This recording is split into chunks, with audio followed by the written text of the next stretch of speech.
On this season of Destination Earth, Akane and I head back to her home country of Japan to explore the southern reaches of the island. Join us as we make our way across Nagasaki Prefecture, as we learn about its atomic past, discover its incredible countryside, and hike some of Japan's most scenic trails. Where are we off to today? Let's find out. So yesterday we spent the day exploring Nagasaki Peace Park, which is an area that shows off the location where the atomic bomb was dropped. And then after that we went to the Nagasaki Bomb Museum. So despite both of these being very much needed on this trip, and we enjoyed experiencing the history, everything there is so sad. And so we really needed something to boost our spirits today. So it's a little bit rainy, but we have something that's going to be indoors. It's going to be a really nice change from all the sadness yesterday. And today we're going to be going to the Nagasaki Penguin Aquarium.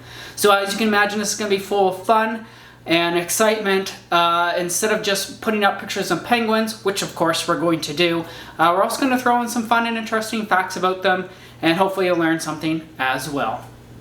You would have likely noticed the balloons and the 60th birthday plaques in the background of the intro.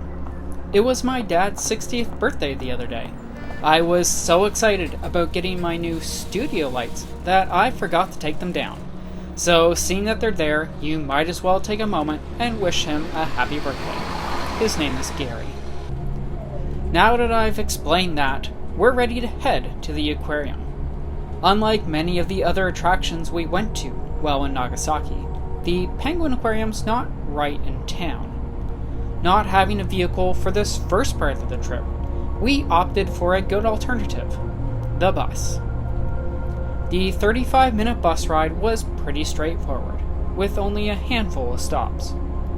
Not being a super popular bus, it doesn't come very often. So be sure to keep this in mind if you plan on busing yourself. We hopped off right across the street from the aquarium, so that was super simple. The aquarium is open 7 days a week, from 9 a.m. to 5 p.m. At the time of filming, the prices were 520 Japanese yen per adult, or about $5 US. There's no reception to purchase tickets. Instead, you buy them from a machine just outside the building. As a foreigner looking in, this was something that was not obvious or apparent to me, as I'm used to walking in and buying a ticket from somebody at a desk. Thankfully, Akane was much more in tune with this system than me, and was leading us in the right direction. Inside, you'll find a host of tanks. You'll see fish and other animals, but of course, penguins being the main attraction. You'll start out looking at the fish. We've always had a fish tank growing up, with several smaller types of fish. We had friends who had a saltwater tank, who had more impressive fish themselves. It was always interesting to go through their place and see it. It seemed so fancy.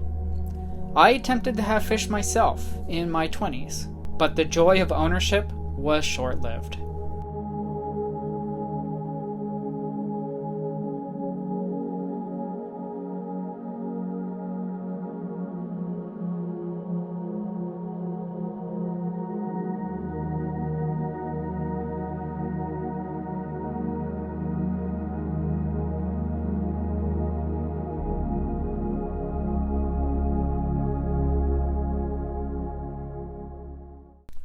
Arriving at the penguins, we were excited to see these cute and interesting birds. There are over 18 types of penguins around the world, with 9 being showcased here at the aquarium. All in all, the aquarium has a total of 180 penguins, half of which were born and raised right here in Nagasaki. Did you know that a group of penguins in the water is called a raft? But that same group of penguins on land is called a waddle. Did you know the color of a penguin helps them hide in the water? Their black backs help them hide from being seen from above, while their white bellies help them hide from being seen from below. It's all about perspective, and what their predator would see around them from each vantage point. Did you know, besides Antarctica, penguins also live in Ecuador, South Africa, New Zealand, Australia, and even Peru and Chile? Male penguins give rocks as gifts to the girls they like. The girls then use these rocks to build a nest to lay their eggs. Our time at Nagasaki Penguin Aquarium was the perfect way to spend this damp and rainy day. As it turns out, a small section of the aquarium is outside, so we couldn't spend as much time there without being caught in the rain. It's just something to keep in mind when you're planning your trip.